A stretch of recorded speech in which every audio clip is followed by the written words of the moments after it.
early.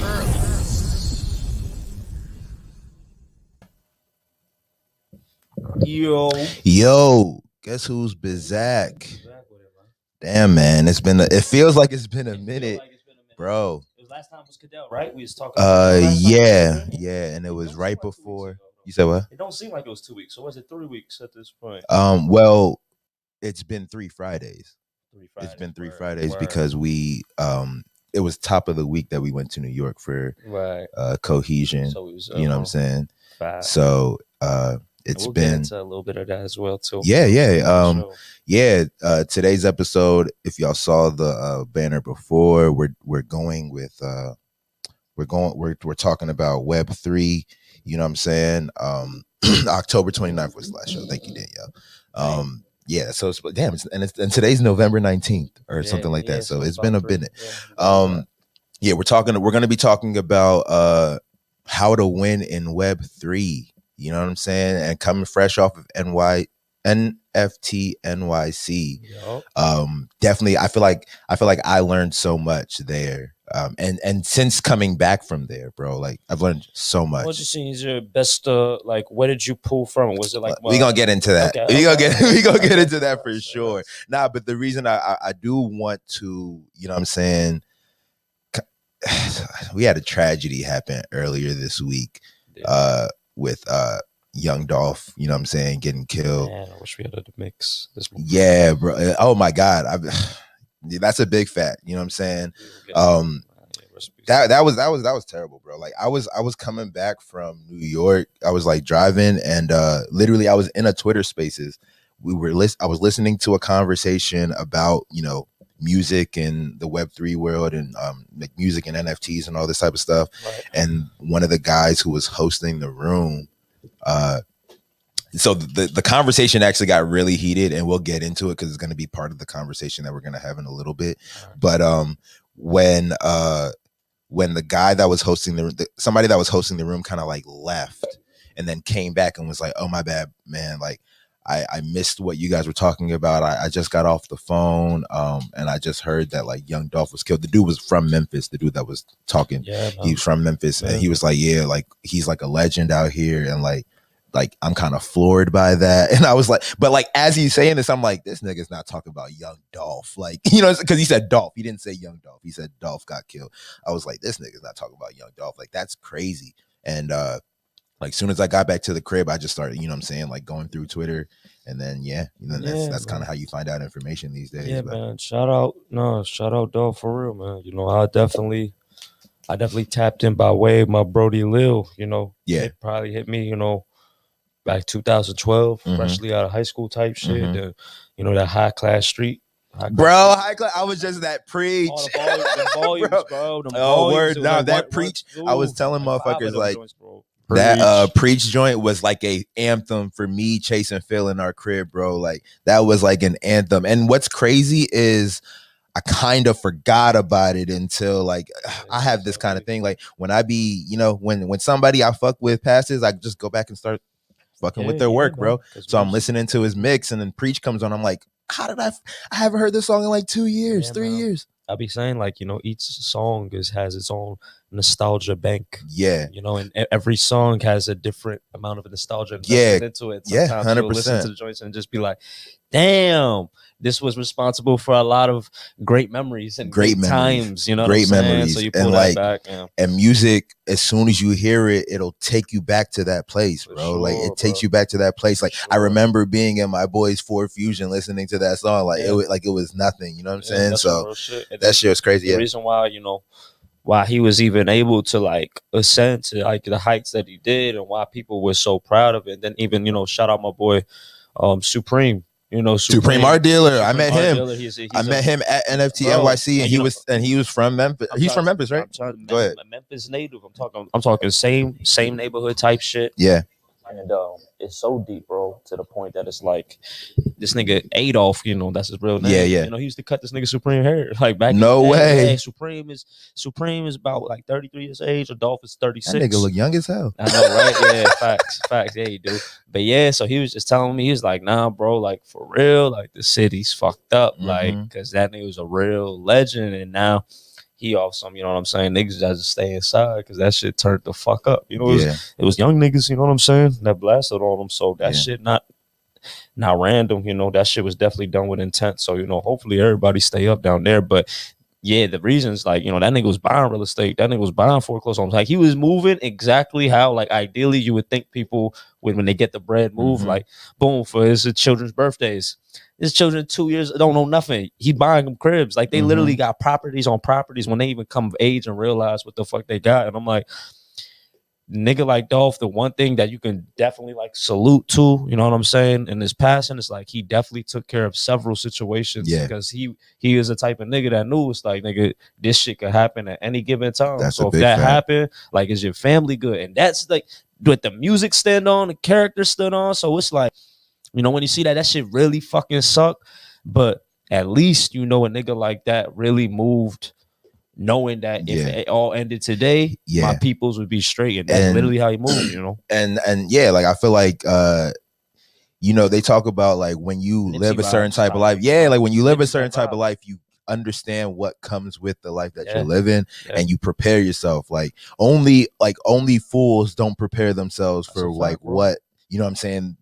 Like, like, people who are successful, they plan. Like shit, success does not happen by chance. You know what I'm saying? It happens 100%. By consistent planning, consistent, you know what I'm saying, consistent action, consistent movement. 100%. And when you look at somebody like young Dolph, because I was telling somebody, like, it's not so much that he's got bangers on bangers on bangers that I fuck with. Like, I mean, he has bangers, but like, it's not even when I'm talking about me feeling a way about him being killed, it's because, like, bro, like, I fucked with his interviews. You know me, I'm an interview nigga. Like, if somebody's talking that shit, bro, like, I fuck with you. You know what I'm saying? Like, I don't care what you're saying on tracks, bro. But like, if you sound like I can learn from you, that's and the you next sound level connection. Like, it's that, like, bro, like, I'm like inspired by by how you're moving. Like, I feel like I can move like that too. I don't got to make no tracks, and I can move how you move. You know what I'm saying? And when I'm looking at him, he's like, he's somebody who I would move like, as far as like what I'm gonna do with my money. You know what I'm saying? How I'm gonna get money, like all this type of stuff, bro. Like, I feel like he was a really smart dude. And it's kind of sad, shit, bro. Yeah, sometimes, like, you know, when you see the Nipsey shit like that, there's just certain type of figures and certain type of people in life when it's like, if you don't you don't gotta like what people put out or the music or content, whatever. But if you can't, you know, resonate with some certain characters, you're missing the picture. It's kind of like, it's kind of like, and you can miss it because if you missing that, like, it's like you're not gonna be there anyway. Exactly. You know what I'm saying? Like, well, what the fuck do you value? Exactly. You know, exactly, bro. Exactly. Really, so, like, like, shout out to Dolph, man. Rest in peace. For sure. And actually, you mentioned something that was kind of a topic of discussion for me and Sean P. Shout out to Sean P. We were talking. So Sean? when you mentioned Dolph buying cribs for his kids, we were talking earlier this week about how,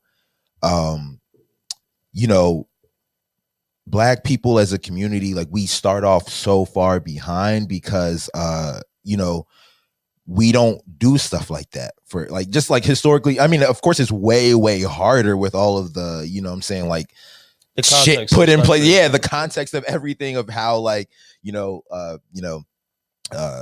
just like the history of families, like, coming up with wealth. You know what I mean? And it's crazy because I was trying to argue that, like, you know, in the times that we're in now, bro, like, there's so many self-made millionaires. There's so many self-made people who are building generational wealth in this lifetime, like, within the last 20 years, who started off with zero. And I was trying to, like, more champion them, but he was making the argument, which kind of, like, I was like, oh yeah, I didn't think about that. Right. Where, like, you know, it's easier when, you know, you bought a house in, you know, the 1920s for like $20,000, and then you just passed it along through your family. Like, you've owned that house, you haven't had to pay shit on it since like the 50s, maybe. You know what I'm saying? Right.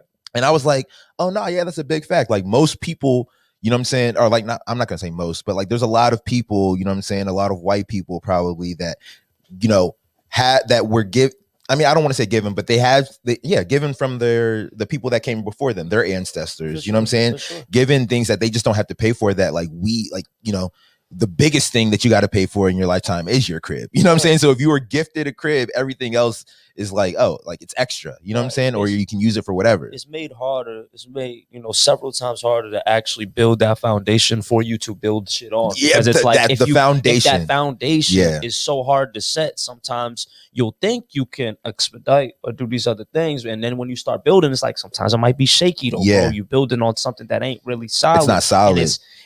And of course, there's a lot of tribulations as to like why it's not solid, but like that is the main thing. Like when we seeing like an example, like how you're talking about, it's like, yeah, man, economic mobility can only start when you can like really start to own things and then also have assets that might be able to also generate too. You know what I'm saying? Because now you can alleviate your time to do other things. You know what I'm saying? To keep 100%. Generating. Or use the money that you do make for other things and to build other things and all that type of stuff.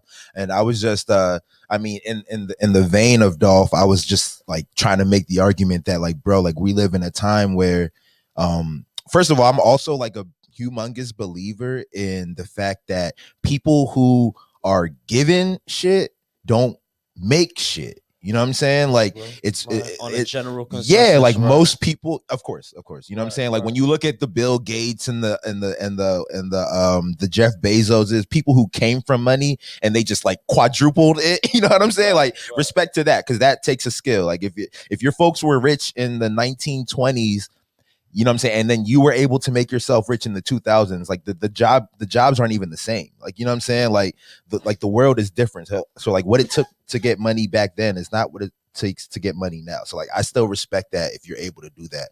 But I was just saying that, like, you know what I'm saying, I feel like when you have nothing, bro, like you're kind of built to make something out of yourself. If that makes any sense. You know what I mean? For sure.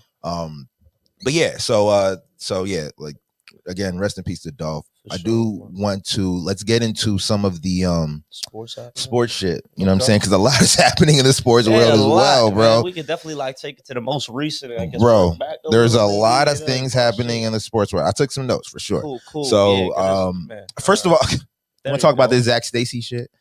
Did you see that fucking video, bro? I saw that, bro. That's one of the ugliest things I've ever seen in my life. God damn. That shit is wild, bro. I don't, I know they're gonna put it like an NFL. But one thing about that is like, see, this is one an NFL thing. That is a Zach Stacy thing.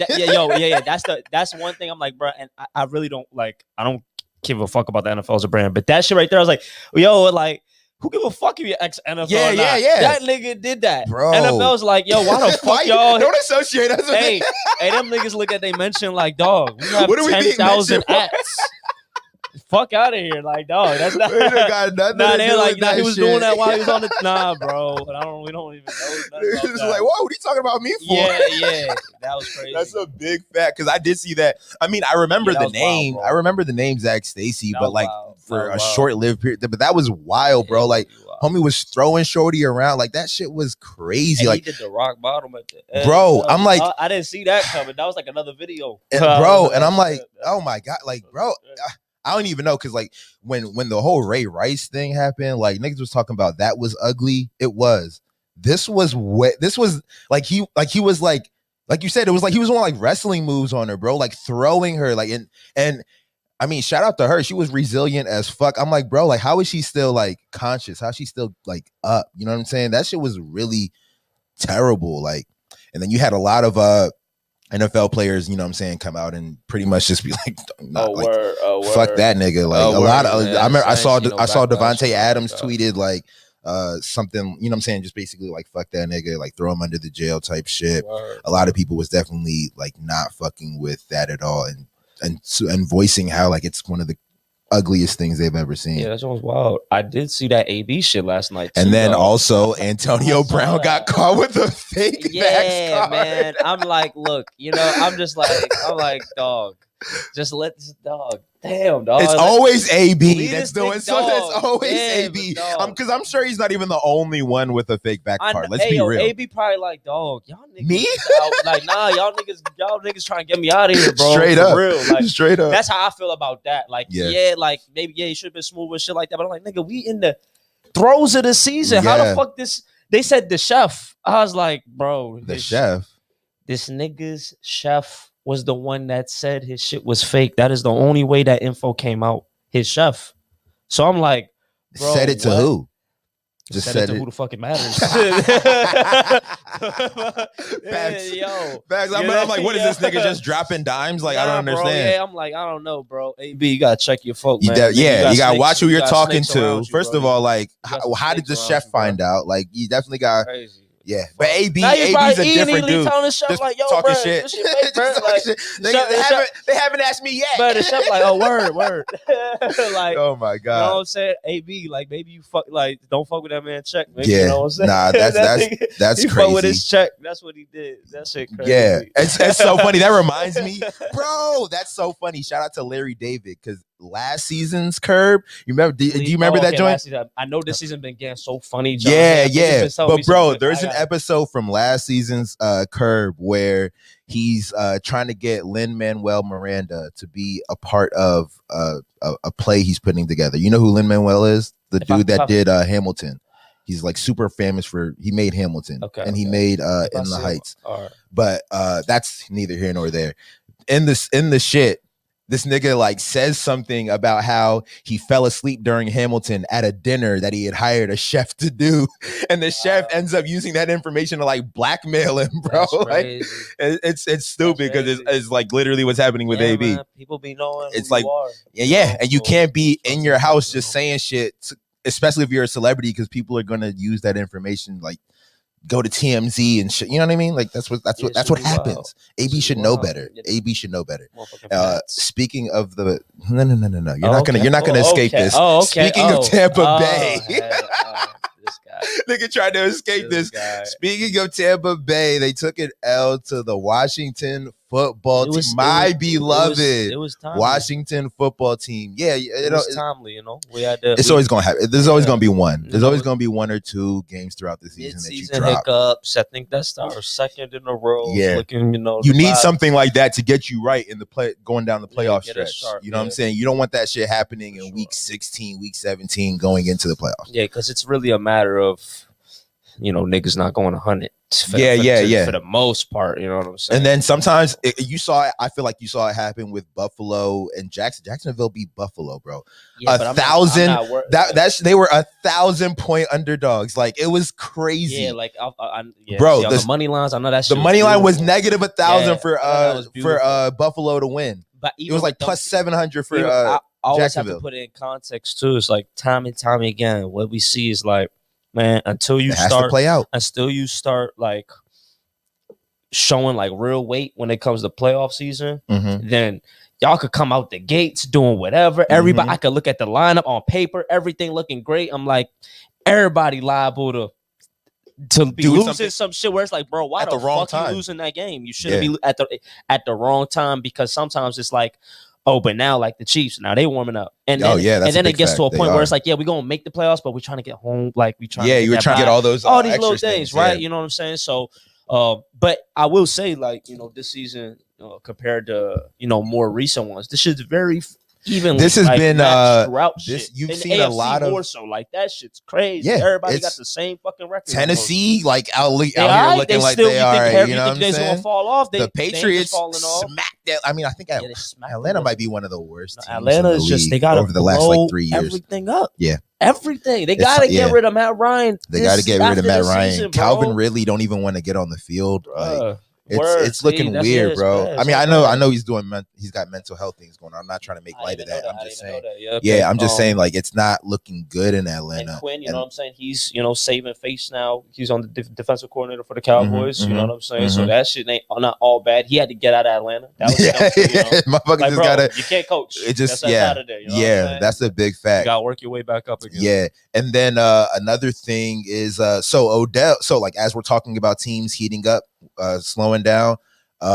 Odell joined the Rams, but the Rams have lost 2 straight, and they have lost to. I mean, they lost to the Titans. I think the 49ers. They got dogged by the 49ers last week or on Monday night, and I don't know. Like I think they'll get it right. I'm not worried, but this don't look good. Defense kind of tripping out too. Their defense is tripping because they let up 30-something points to San Fran, and San Fran's not known for having a great offense. You know what I'm saying? Yeah, I don't know.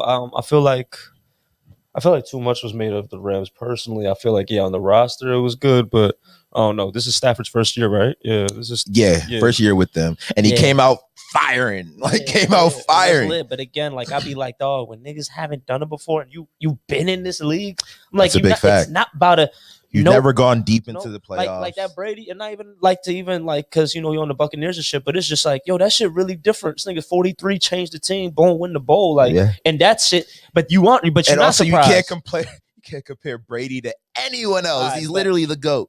Like even like, but like the Russell Wilson types, or like quarterbacks that like I've been to, like it ain't gonna be a surprise if I come to that bowl, because like when it come down to look at my track record, I do this shit. Yeah, it's just 100%. Sometimes the other team might really ball better, but I'm cut through. Yeah. So I'm just more so that situation. I'm like, a lot of our new age premier players within the league are not proven in that way. It's just not proving to win. It's just Mahomes in terms of that level. Like when it gets to the playoffs. Well, what's crazy is I wouldn't even put Staff and Mahomes in the same joint though. I mean, Staff is like older, bro. Like Staff has been. To your point, I could be way more critical than. Come on, bro. He's been on Detroit. Like I feel like it, but now, his choice, he could have been left. I hear that, but now it's like now we got to see if he can do it. I know, and I'm saying now, and I'm like, maybe I probably feel more. I give it to you maybe next season. This season, I don't think, because all the pieces together and boom, I'm like, you still ain't been there, so I'm still thinking that experience. That's still way. I say all that with a little caveat though, because I do know Matthew Stafford probably got the most fourth quarter comebacks, I think. Oh no, you know what I'm saying? He can win, but so does I think Derek Carr is up there too with like most fourth quarter comebacks. And it's like, but the thing is, I think what it is when you play for terrible teams, you're always coming from behind. You know what I'm saying? Like way more opportunities to come from behind in the fourth quarter when you're on a bad team. That's what it is. Like Tom Brady don't always got to come back from the fourth quarter, but I'm sure he can do it. You know what I mean? If called upon. No, he's not. I'm saying he's like when he needs to, he does it because he's that elite. Nigga, imagine that money line, bro. Just run it back flat. Yeah.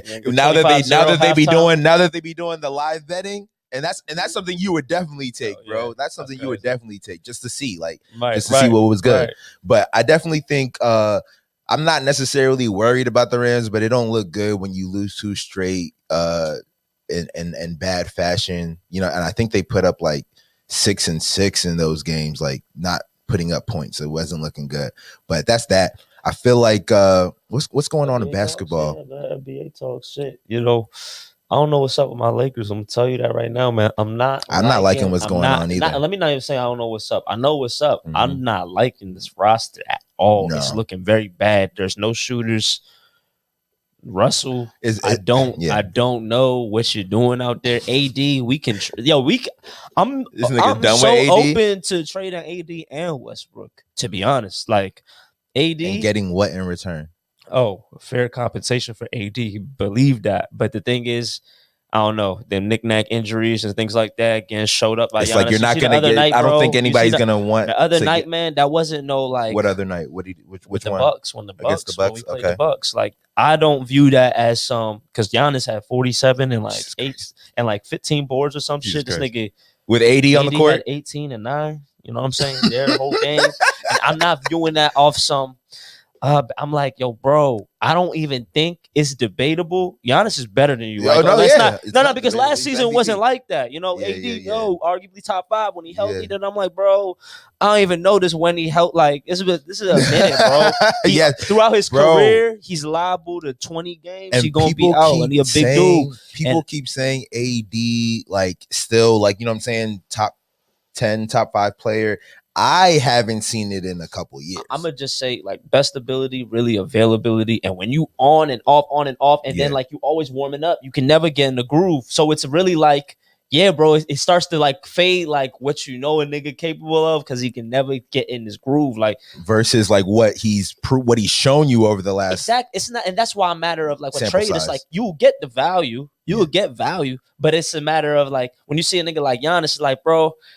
This nigga getting better, and this nigga don't get injured. That's actually a main emphasis. And then you can also be like how niggas be going in the offseason. Then Westbrook, bro, is just like, yo, man, like IQ, to be lacking the way I feel it is in 11, 12 years in the league, bro. Jesus Christ. Yeah. Like, nah, that's a big fact. It'd actually be better if he was coming off the bench, but he would never accept that role. You know so it's like, yo, bro, and look at the Wizards. Look, y'all niggas is number 1 in the East.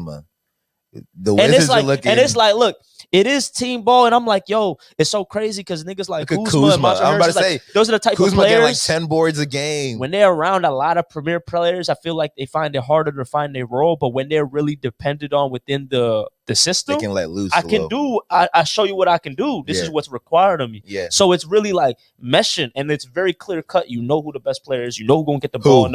Beal. Okay, Beal is he is, but I've been like kind of underwhelmed with Beal this year. Maybe it's because they're playing team ball. No, for sure, exactly. I've been very underwhelmed with him. But probably got like 130-point game. That's the beautiful thing. Okay, yeah. And I feel like Beal playing the back, like nigga, last year I had a crazy season. I was really about to have. Though. I didn't know Dinwiddie was tough. I didn't know he was very tough. No, I didn't know. Serge was telling me the other day. He had the ACL injury last year. And then he was also playing behind Kyrie for a minute. Exactly. He was on the Nets when it wasn't really nothing to watch over there yet. You know what I'm saying? But like if I'm Bill, I'm like, bet. You know, like I don't gotta do 30 every night. I don't gotta go 35 every night. To be honest, look, when shit start, you gotta gauge shit. Yeah. So I feel like right now 10-3 for the Wizards. Gauge bet that. Say less. They might be like 10-4 or something like that because I think they lost last night to Miami. That's lit. But no, I'm not mad at I'm ecstatic with the Wizards, and there's another team. I could be like, yo, there's another team I'm gonna name that is also exciting. But as far as Beal, like when I say Beal has been underwhelming, bro, it's not just the fact that he's not dropping 35. Like as I'm doing these player prop bets, I'm looking at the stats. This nigga don't really. He be like 2 of 7 from 3. 1 of 9 from 3. I don't like that. You know what I'm saying? Like I don't like that. But it is what it is. I'm sure he's a pure shooter. He's gonna get better. Yeah, no, for sure. And I feel like when you definitely play the lines and things like that, you definitely hyper focus on the stats. So you really you'll be like, yo, like I'm seeing it. Yeah. But then you always just gotta take it to a fact, like, okay, like, yeah, but then in IRL, it's like, all right, bet. Niggas do got to warm up. So maybe let me not look at his money line. The nigga like Steph, though, is right out the gate. Steph going crazy. Right out the gate. Some niggas like, yo, bro, he not. I mean, the Warriors, I don't know if people were expecting the Warriors to be like number 1 in the West, but I thought you can never discount them, but still, like, they're kind of going crazy. I thought they'd be pretty elite, but I didn't think that. I did not think they're going had dumb. that many secret weapons. Yeah.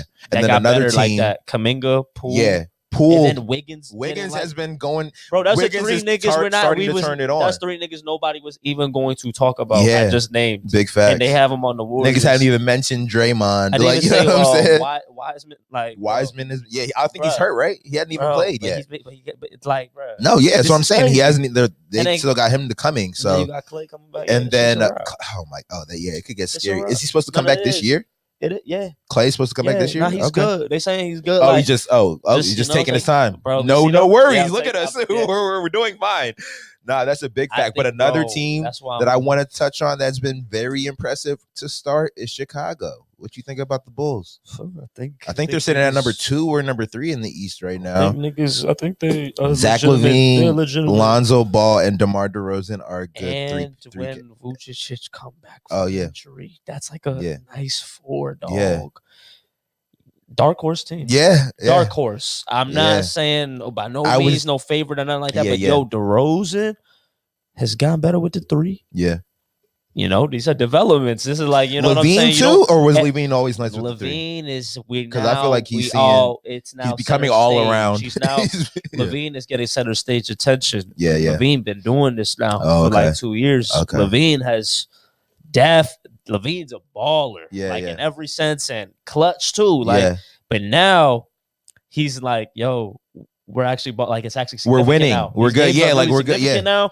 So now you about to see how he rises to the occasion because LaVine he's the best player on that team, but like the supporting cast is really nice. Yeah. You know what I'm saying? I haven't tuned into too many of their games in their second rotation, but they got a good record. They just only going to I think they got Caruso That's coming off also the bench. a great pickup. Like, we should have thrown bread. Like, that was real cheap of us. Yeah, the Lakers. Like, the niggas leading the league in steals. Like, really, you know what I'm saying? So that's like, that shit matters. No, 100%. That shit matters. Perimeter D too. Like, that shit really tough. Yeah, 100%.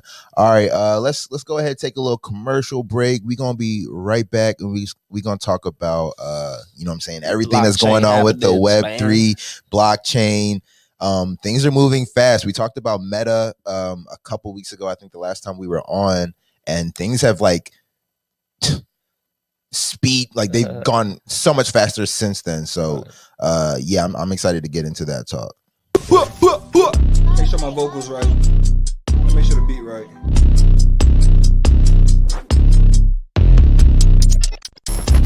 Welcome to the 5th show. Time to cuff. Powered by ItsNation TV. Oh no! ItsNation TV. That's why I try to get in line. Play, execute, have fun, dub. I can do a lot more than what I think I can.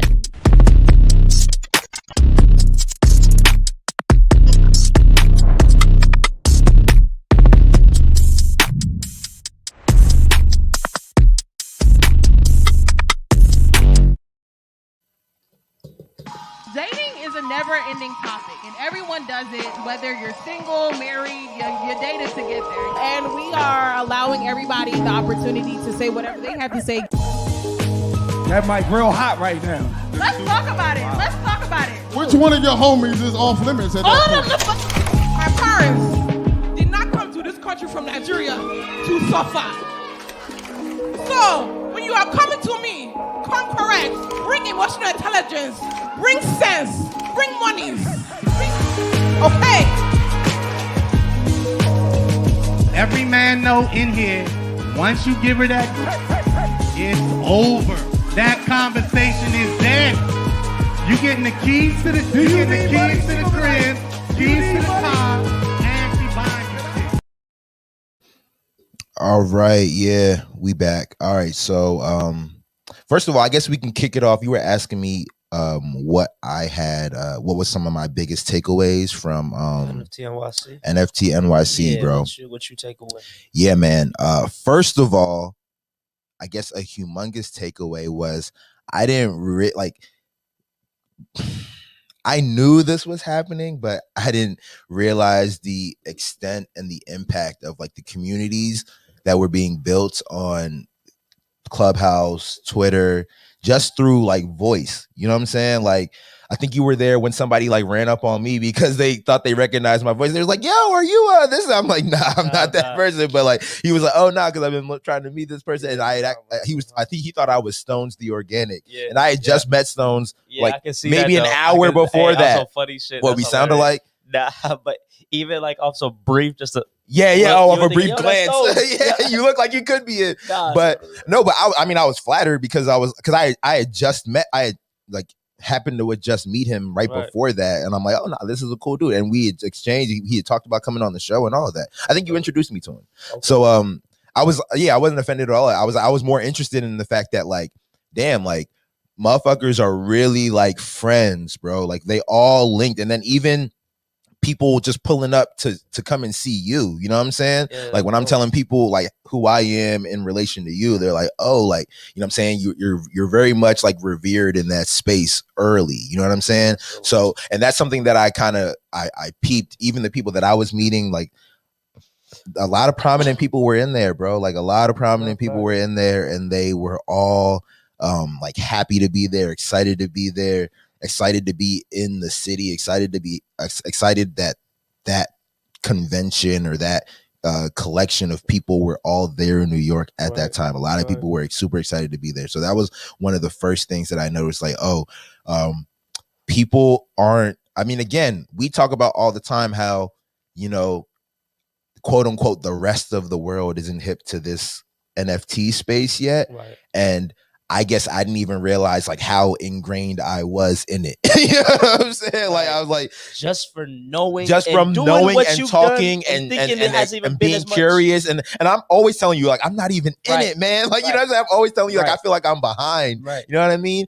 But just being out there where, like, you know what I'm saying, a lot of people didn't even know that was going on. Like when I'm in New York, telling people like what I'm there for, they're like, what? Like they're like, what? Like, what are you talking about? Like, you're not here to see the Nets. Like, you know what I'm saying? I'm like, no, like, I'm here for NFT NYC. They're like, what the fuck is that? So that was one takeaway. Another takeaway was just like how fast this is, not fast like in a, you know, you're gonna get left behind type of thing, but just in the sense of, oh, like people are trying to make these things happen ASAP. Like once Facebook announced Meta, I feel like now like we have the influx of all these big corporations, not just trying to get in and understand the space, but trying to now start I don't know if providing services is the right way, but start doing what they do in that space. Does that make sense? What I'm saying? 100%. I mean, you know, especially too, if you want to look at it like from a macro perspective and look at the market cap of what the crypto market was about like a week and a half ago, right? Like almost getting just over $4 trillion. You know, briefly, it's kind of like all of these other businesses as well too. When it comes to the bottom line, it's like, yo, that's a sector that's forming, and there's so much money that's just right there. They're like our brands, like it wouldn't be foreign for our brand to also enter the metaverse. Like if this is where shit is shifting, then I'm sure a lot of these, you know, premier brands that we see, you see the Nike, I thought they're doing their metaverse. Yeah, 100%. Louis Vuitton, they've been doing the metaverse, and then now Meta with that, you know, and it's just gonna be an influx of all of these brands. Like I feel like they're just gonna find it as like a necessary branch. Like we're gonna have to have that metaverse space as well. Like just for those people that just want to be there. Because it's like, look at the bread that's there. Like and they're spending money. That's the thing. They're spending. It's like there. Bro, you know what I'm saying? It's not even speculative. Yeah, it's not even speculative. And they're like, and the thing is, you know, markets have, you know, shifts. They have peaks and they have valleys and things like that. But a lot of these businesses, they're already foreseeing things of that nature. You know what I'm saying? So like for an individual, it might be different coming into this space, but like that's coming like, oh, you think shit is going to just appreciate or it's just going to go up in value. You know what I'm saying? It's like, you know what I'm saying? Maybe not, you know what I mean? That's something might like over time type shit, but these brands are legacy brands. Yeah. They're literally thinking, well, 20 years, 30 years, got to start it right now. Yeah. You know what I'm saying? Because there's so many examples of we see like people becoming obsolete and they didn't have to be. You know what I'm saying? Yeah, 100%. And I think just to point of something you said a second ago, as far as like how much money's in the space, Tom Bilyeu, I was listening to something he was saying before, like I think yesterday, and he was saying how OpenSea did like 3 billion or 3 billion or 3 trillion. I don't want to say trillion because that sounds crazy, but this thing is crazy. But OpenSea 3.1 billion in a month, right? August, which is more than Etsy did. I think it was more than eBay. And I think more than eBay. But the thing about it is that they only have 200,000 wallets. Like at the time, it was only between 200,000 wallets. Right. So between 200,000 people, quote unquote, $3 billion was spent in exchange. Like that's what's crazy. You know what I'm saying? You know what? That's perfect. Nice little, even the segue. Yeah. I don't know if you peeped it, but you know, yesterday there was an auction at Sotheby's and there was the Constitution thing? Oh, okay, that happened yesterday? That happened yesterday. Okay, let's get into it because I definitely heard Sersu talk. I was in a room when Sersu was talking about it. Yeah, you know, and I definitely, you know, there's a lot of perspectives around it, but I want to just talk about the actual what the attempt to actually purchase it because we're talking about 200,000 people. Just a little bit over 200,000 were able to pull together, you know, 3.1 in a month. You know what I'm saying? So that's not even everybody's fun. So that's a lot of fucking money. It's a lot of fucking money in a 30-day cycle. And it's also a lot of, I guess, community gathering. So like, you know what I'm saying? You got to really have people buy into whatever you're trying to do do that. Today is Friday. Yeah. All right. So fucking on Sunday, somebody had the idea of, yo, what if we formed a DAO to buy the Constitution? And it just caught like wildfire and everybody just felt, you know, and to like, and I'm not gonna definitely like try to like represent Sersu, but a side that I also understand too is like, you know, there's a lot of context behind the Constitution. You know, there's a thing like the historical context of what it is, and people were trying to just make it as, oh, it's a liberative move. Like, you know, we buy this. It's powerful, representing. I definitely, you know, I can see both sides to it, but that's neither here or there. People were able within this DAO. They put up But what did it go for? It went for $41 million, but they were able to put up about 40. They didn't, you know what I'm saying? They didn't win the joint. Oh, they didn't win it, but yeah, they didn't win the joint. But the fact that from Sunday, and this was between just a little over 17,000 people that contributed. That put together 40 million. Yeah. Crazy.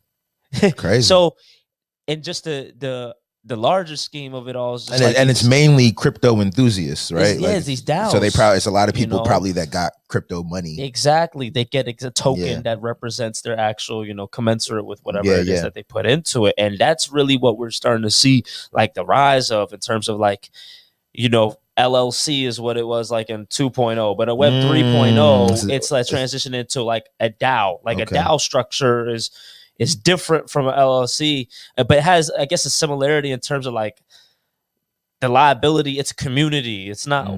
It's everybody. Like, you know what I'm saying? Like even with this ENS drop, like I was telling you about, like when I got the tokens, a lot of people were like, "Oh, like that's free money," and yet essentially, like you can go cash it out, put on Uniswap, convert it to whatever you want, cash it out. You got some money, but it's also like a governance token. So that's your say in terms of like how protocols are influencing the future and things are like that. So, you know what I'm saying? That's so if you cash it out, you're giving that up too. Right. Yeah. Right. Exactly. You cash it, you cash it out. Yeah. You know what I'm saying? But with that, you know what I'm saying? That's like the utility and type of things like that. So it's just interesting to just see how all of these money could just be pooled for several reasons. Sometimes it's a charity. Sometimes it's just, it's just dope. It's cool. There's nothing. There's nothing behind it. It's crazy. But you're like, though, the bread is just, it's just there. It is there. It is there. I mean, it's very interesting to think about because I feel like, is the bread just there? Like I feel like value's being created in a way. You know what I'm saying? Because it's like it's like even with the ENS drop, it's like, okay, ENS dropped a bunch of tokens to people, and then the value of that became a thing. Like I think I was watching. Did you do like you did like a live when you were getting it, right? Because I remember you showed something, but I feel like you showed something where it was like, oh, at this point it was worth like $20. Now it's worth $60, right? Yeah. So I would just I would take pictures of like the chart. So I would just I'll be like, I got it. So right when it dropped, I'm like, bet 26. As soon as that joint said like I'm like, damn, this hasn't been 24. And that's what's crazy to me. It's like, okay, like the value's then being created because like literally, like it was $20 and then now it's $60. Like it's like, so what? I don't know. It's like the value's being created. It's not like it's not like the money just. What's happening? I mean, I guess I don't know how. I don't know if I don't know how money works. I know what you're saying. I know. No, I like technically you're right in a way, but the reason why like it's going up is because now people are aware of that and now people want it. Yeah, okay. So they're putting money into it. But it's kind of like what you said though. It's like, well, big holders, as soon as they decide they want to secure a profit, you'll feel it. You know what I'm saying? It's gone. Like it's just like that. Like let's see, like these stocks. Somebody could pull $1 million out of like their shit. And that stock is not about to change. Yeah. You know what I'm saying? You're not about to influence the market. Yeah. So to your point, the fact how it gets created so much, it's like it can be just as influenced. Yeah. Just the same. You know what I'm saying? So that's what makes shit very fucking volatile. And that's why shit is never really real until you actually do, you know what I'm saying, make a move on shit. It actually isn't there unless you do it. I hear that. You know what I'm and saying? Oh my God, that's actually that's a great point, but I just do want to touch on the fact that let's go right there. Because I think when we were talking about this earlier in the week, we were saying like what you just said, that last sentence that you just said is basically how you win in the Web 3.0 world. Like you have to do and try and participate in the shit that's going on. Like you said, like you had an ETH address. That's why you were airdrop ETH tokens. Like there's people like even with your RTFK Studios thing, like and then even when I first got into NFTs, like all you gotta really be participating in the world, very crazy. and you get compensated at this early stage of it. It's not always going to be this way. Like now we look at the internet, we look at, you know, the internet 2.0, and now they just take from us. You know what I'm saying? Like all they do is take. Coinbase, look how they'll give you $10. $10, yeah. Watch a video. Yeah, we give you $10 worth of crypto. You want to get educated? Can we educate you and pay you? Like, is it, like if you really think about it, you're like, yo, y'all want to pay to teach me. That's a big like, fact. you have to. People got to really take. You guys take a step back and realize, like, you can't think shit can just always be like. Well, in the internet world that we're living in now, like, because we're in the late. Imagine saying we're in the late stages of the internet and this shit was made 10 years ago. Like, you know what I'm saying? Like 15 years ago, we wasn't doing none of the shit that we're doing today, and we're talking about how it's antiquated. But fucking yeah, I mean, look at all these internet companies, bro. Like they take your data, they take your content, they don't give you nothing for it. You know what I'm saying? 100%. Nothing for. We willingly give them, give it to them. They selling it to advertisers. Yeah, pulling it together. They're using it as if it's you got like these million niggas, all they data, how they move, how they transact, all of that. They'll tell you like, hey, Bruke, come and watch all this content that person made and that person made and that person made. And they're not making none of this shit, but you're enjoying it on. And I'm not seeing your ads. It's your not ads a knock. is always appealing to you. These niggas be thinking shit random. It's like, my nigga, they know exactly whose phone, whose fucking computer this is. And you're more prone to click on this. Big fact. Why would I show you anything else? And I'm not even mad at that. Like I'm not knocking that's it. How it works. Because like, especially with the advertisements, show me the things that you know I like, so I don't have to sift through it or I don't have to go and find it. Yeah, I'm cool with that.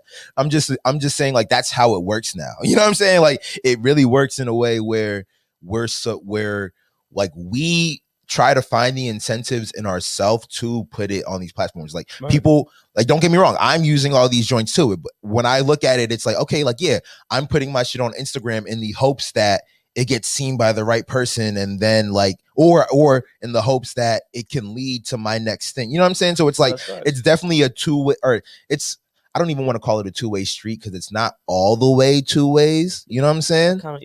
It's kind of like that, you know, that tweet that said, you know, that Jared Diker had said earlier in the week. It's kind of like your data is media. Mm-hmm. Like your data is media in itself. Up. Your data is content in itself. Literally. Yeah, that's a big fact. So that's why it's really important, you know, especially in this web 3.0 spaces, you know what I'm saying, to secure domains, to secure your likeness, to secure all that type of shit, you know what I'm saying? And that's really the point, is that like we're now in the early stages of it, because that's what was happening you know, back in like, you know, motherfuckers was buying up like GoDaddy.com, like motherfuckers was just buying up like Yahoo, like, and but it was super, it was low, it was low, you know what I'm saying? Like people were building these things when it was low. And then also too, it's I don't want to say it's a less crowded space. I mean, it is a less crowded space, but also there's more freedom for experimentation and people getting behind that experimentation, because like we don't know what we don't know. Everyone's trying to learn. We were talking about how like celebrities are coming into the space. Like, who do I learn from, bro? Like I'm seeing Gary V. Gary V is one of my guys, bro. He 9 million followers on Instagram. Right. This motherfucker's talking to guys that got 2,000 followers and interviewing motherfuckers that got 3,000 followers, because he just wants to learn from them, because they've been in this NFT space for 5 years. You know what I'm saying?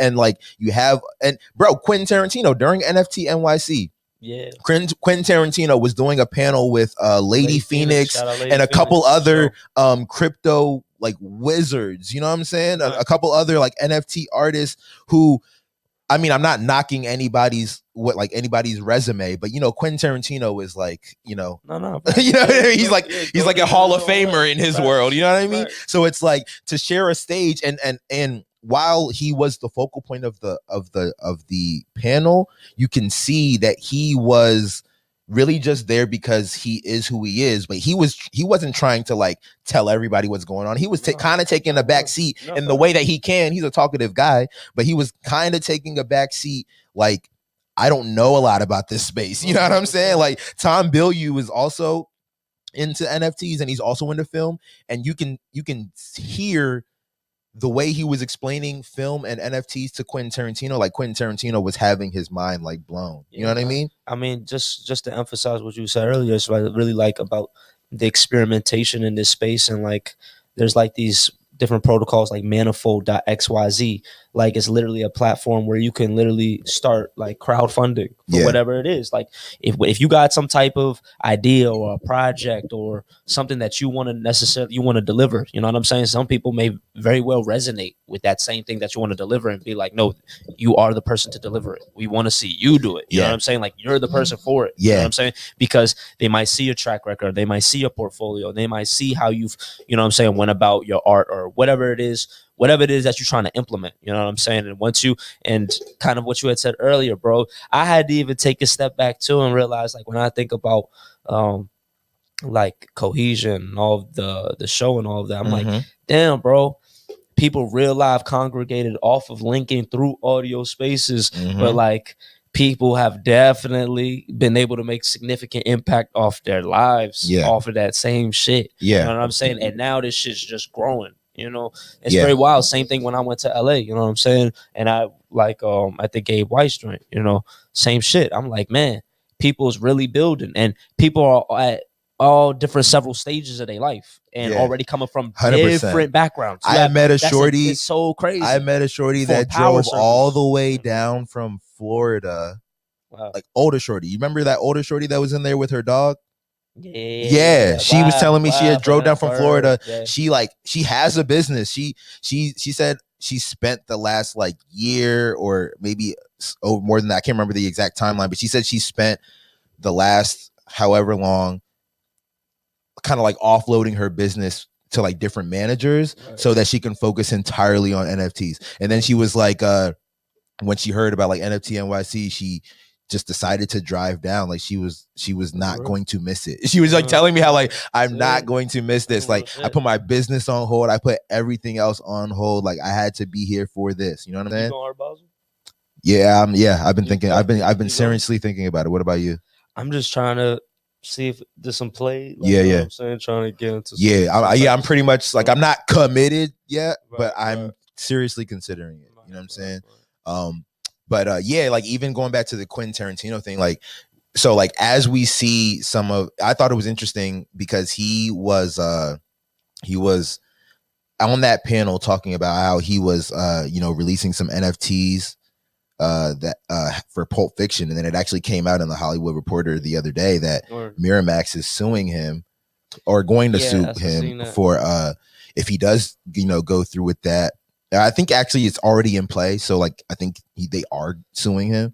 But lady, one of the things, lady, because ownership. So he announced in that panel discussion that like he doesn't own his movies, and I don't. That wasn't news to me because when you're a director, like you get paid to make the movie. You know what I'm saying? But the thing about Quentin Tarantino that's special about him is that like he's getting other people to fund his movies. You know what I'm saying? So it's like they're his ideas. Somebody else funded them, so they decide how they monetize them. You know what I'm saying? But the announcement that he made during the joint was that the announcement that he made during the joint is that starting 3 years from now, every like handful of years, he gets his movies back. So like Jackie Brown, he's gonna own in like 2 years, and then like 2 years after that, he'll own Reservoir Dogs, and then 2 years after that, he'll own. You know what I'm saying? So I think there was a contractual yearly or like timetable stipulation as far as like when he can get his movies back. Usually don't be happening like that. It usually don't happen like that. But I thought it was interesting because like Lady Phoenix was like, well, one of the things about this space is that it's about ownership. And that actually brings us to another interesting conversation that I overheard on Twitter Spaces in the NFT world. So I was listening to this crazy convo, bro. So there was this guy who started his own independent record label, right?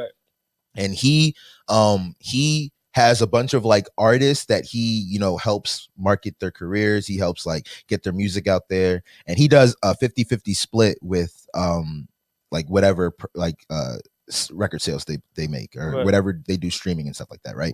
So we were in a room talking about like how musicians can monetize their music on the blockchain and in the Web3 space. And he asked a innocent question, bro. And motherfuckers tried to tear him to shreds. But like I was listening to him, bro. He basically asked the question of, okay, as a guy that owns the independent record label, and I'm doing these 50-50 splits with these artists. Right. He was saying how like minting on the Ethereum blockchain, it's costing like, you know, $400 to $500 a pop. Right. And that's kind of taking from like what they're doing as a group. Right. And everybody was like, no. Like, why are you doing the 50-50 split? Like, why isn't the artist just getting all of it and all this type of stuff? They came at him from a whole nother direction. Like, and that's where the conversation went for the next hour. But it got really interesting because, you know, I think what people weren't considering is that I think what people, and let's just talk about in the music space and in the space of why some creators give up some monetary rights. Right. You know what I'm saying? Right. It's because there's things that have to be done to sell these things. You know what I'm saying? Quentin Tarantino making a movie doesn't automatically make it $1 billion revenue generating project. You know what I'm saying? Or even in the art space, you know, like a lot of people that come from the traditional art world, like a lot of people are actually cool with the gallery structure because they're like, the gallery sells it. The gallery sells it. They bring in people that are gonna buy it. They get the shit. You know what I'm saying? But exactly, like sometimes I feel like when it comes to like NFTs and shit, people don't see, like, you got to see both. There's definitely two sides. There's the making and then there's the selling. If I got a gallery, what the fuck am I in it for? Yeah. You know what I'm saying? Like if I'm trying to start a gallery, you know what I'm saying? I'm trying to generate bread. That's the whole point of the gallery. Yeah. You know what I'm saying? So for any artist, you know what I'm saying, that you about to incubate or that you about to push, it's like, yo, I'm gonna market. I'm gonna push it. I'm gonna talk to people. I'm gonna build the awareness. Yeah. You make your art. Yeah. So, you know what I'm saying? You got to understand what, and then also what you got to also know, I mean, the type level of the artists that you actually bringing in and shit like that as well too. Like, you know, some art, and this is the thing, some artists occupy space, and like what I'm a proponent of, you know what I'm saying? What I fuck with personally is like, yo, there's a lot of things that you can outsource. There's some things you don't necessarily have to outsource. Some artists have built a brand where it's like, I have the pull. So I don't have to do and they that. would never need I would never have a manager to or a record label to do that. Like, and so like somebody that's when like, it's unfortunate though, right? When it's somebody that's like, no, you could take a majority of a profit and just have a platform, just do like that. But you're in a situation where your shit's getting cut heavily. But it's like, you know, if you weren't in that type of situation, some artists are in fuck situations, like in deals and things like that, where it's like, damn, you don't own your shit. Well, the thing is, you would K crazy. Well, the thing is, so like, I do believe that all artists should own their shit. You know what I'm saying? Sure. It's the splits that were the problem with everybody, at least in the context of this space. Right. People had a problem with the fact that the guy, because he says he owns a record label, but like you could kind of tell that like it's him, like, you know what I'm saying, like in the same way that I'm like it's Nation Entertainment, but it's like I do a lot of the stuff, you know what I'm saying, right. So it's like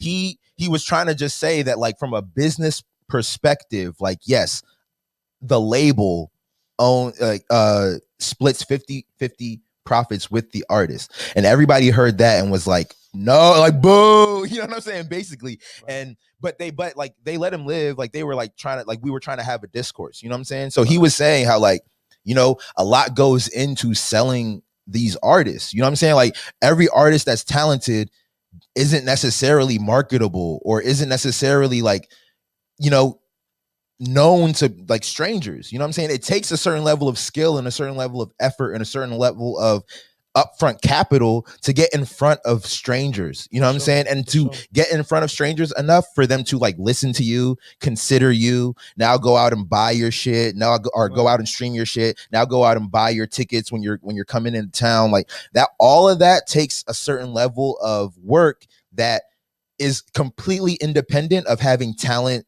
writing songs or having talent you know, painting pictures, you know what I'm saying? That's another it's a whole nother skill that like literally, that's why people like, that's why the record industry is a service. And don't get me wrong, of course the record industry has, you know, manipulated it and has fucked people over, you know what I'm saying? But the way that they were coming at this guy was as if like he was that, and he was like, bro, like I'm an artist too, like I figured out the formula and I've tried to like disperse the formula to other artists. He's like, anytime an artist comes to me like, oh, I want out of this deal, he lets him out of the deal. Like it's not like but the thing is like to represent other people's music, like if I'm dispersing your music, Bruke, I would have to have a contract in place that says I'm allowed to do so. Right. You know what I'm saying? Otherwise, I'm not allowed to do so. So he's like, my contract, like, or the contracts are only in place so that I can operate. You know what I'm saying? Like, it's not like I'm,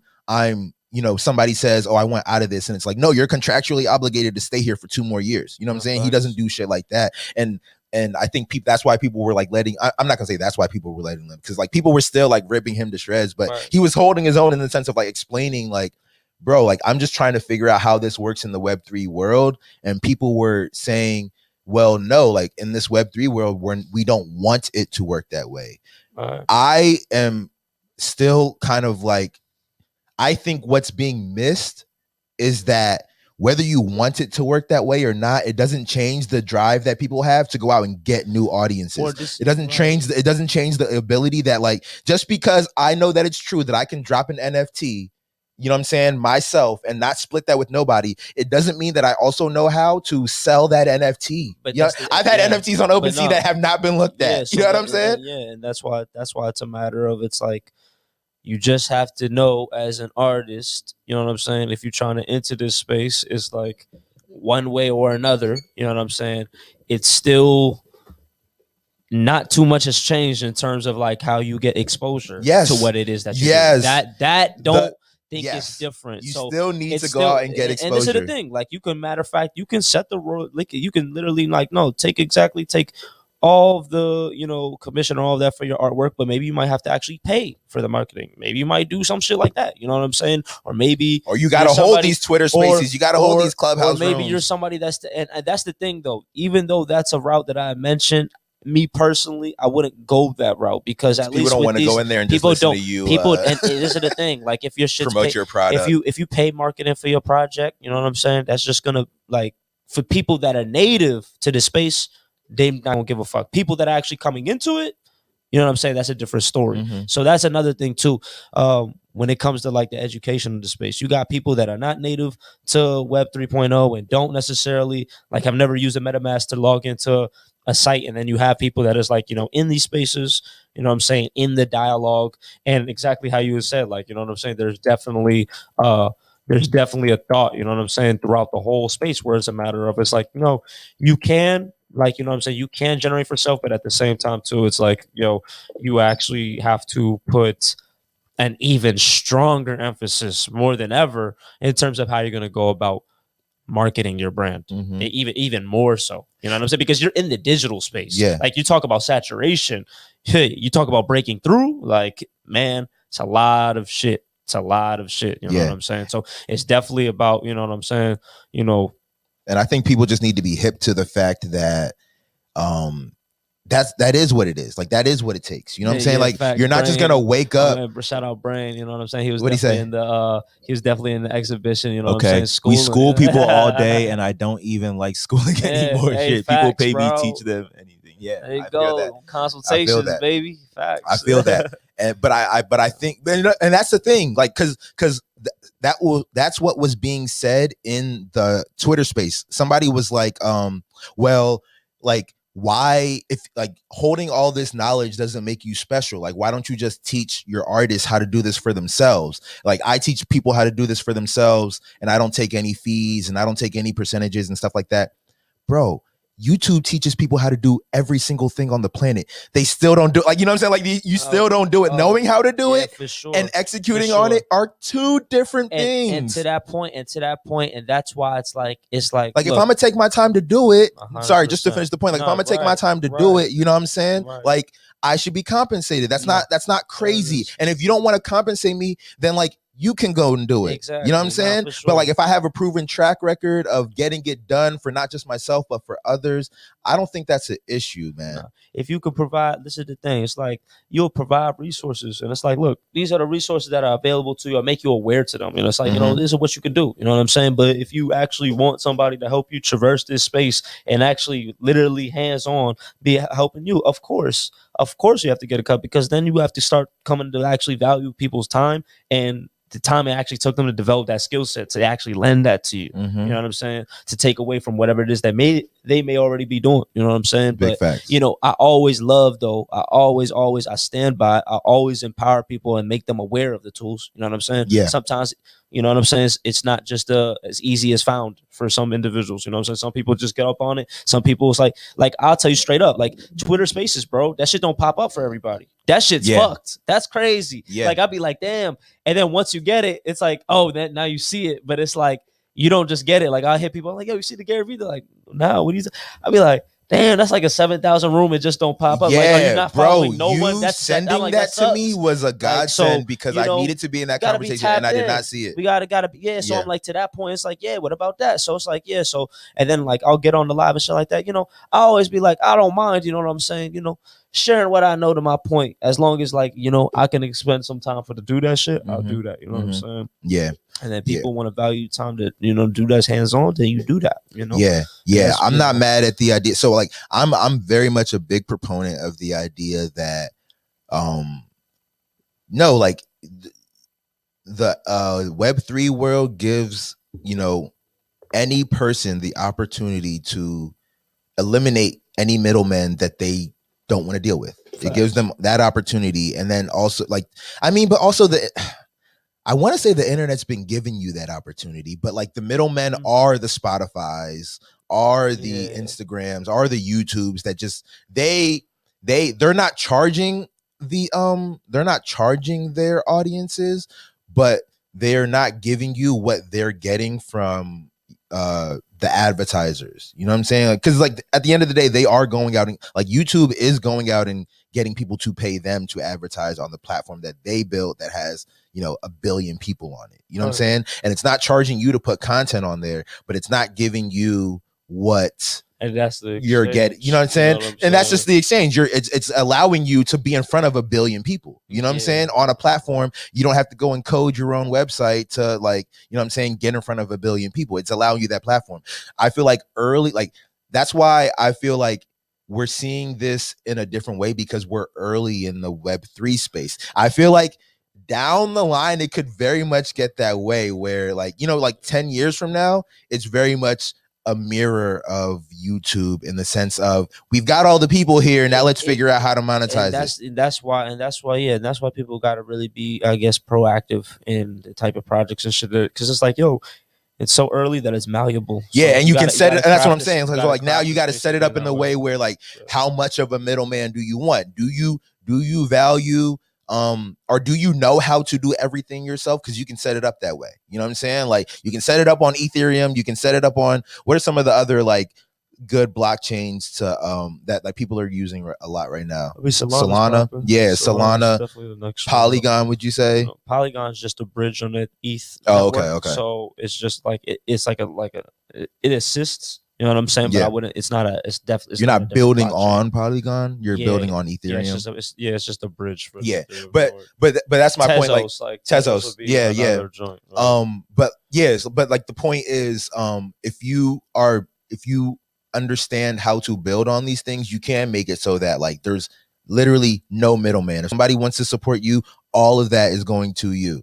You know what I'm saying? But like I feel like you gotta, like, that's a skill in itself. You know what I'm saying? Like, that's a skill in itself. So if you're an artist, you got to understand that you're going to be learning and employing a new skill or a different skill set. And there's nothing wrong with I've never found there to be anything wrong with linking up with somebody who has a skill set you need and paying them, or like, you know, cutting them a percentage of the skill set that you're using from them. Exactly. You know what I mean? And you know, and before that point, engage, see what's up. Yeah. See. See, you know what I'm saying? See for yourself. Yeah, that's another thing. It never hurts to yourself. try to That's see if what you can it do is. it. See Because you what never it know. You don't know until you try. But honestly, like if we're being real, most people are lazy and they want you to do things for them anyway. And that's kind of where I feel like the ball, like the shit gets lost. You know what I'm saying? But nah, man, I think that was a great conversation on that right there, man. Definitely enjoy being right back in the studio talking with y'all on Friday morning. It's been a little minute, but we're back. We got Thanksgiving this week, so you know what I'm saying. Everybody, have a good Thanksgiving, bro. You got anything going? It is. It's coming. Like the year's almost over. Year's almost over. You know what I'm saying? Today's the 19th, right? Yeah. Okay. Year's almost over. You got anything interesting going on this week? No, you know, man. Or weekend? I'm a chill dude, man. You know, chill plans. Got some edits. That's the only thing I could think of top. Yeah, I hear that. After a couple weekends and weeks running around the country, I'm looking forward to chilling, just getting some editing done, not doing much. So yeah, man. I guess there's not much more to say to y'all, but you know what I'm saying? Have a good weekend, and we're gonna see y'all next week real early.